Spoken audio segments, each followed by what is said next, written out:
সিরিয়ালে গ্রামের মেয়েকে ছেলের বিয়ে করে আনার পর লে শাশুড়ি। আমাদের চন্দ্র আর সূর্যবংশের লোকেরা তো এটাই ফলো করে। মা সে কি রে বাবু, তুই শেষ মেশে গাইয়া মেয়েটাকে বিয়ে করে আনলি? পারলি বাবু, পারলি?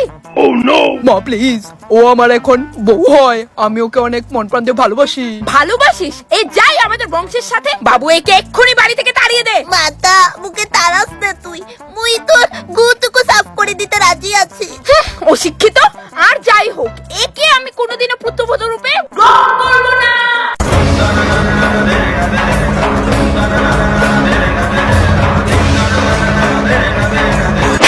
আর রিয়েল লাইফে যখন গ্রামের মেয়ের সাথে ছেলের বিয়ে হয় লে শাশুড়ি। কি গো কইতাছি তোমরা পোলার বউ কিটা গ্রামের? ও মা, আবার কি তা? গ্রামের মায়ে তো বালা, বাজন বালা থেকে মাছবো আবার ডাবায় রাউন্ড যাবো। শিক্ষিত সুন্দর চাই বউ আনতা তোমার পোলাটার লিগা। জিজ্ঞিত সুন্দর বউ যাতে আমার পোলাটারে আসল বাইন্দা রায়, আর আমার লগে যাতে মুহ তর্ক করে, গ্রামের ওই বালা।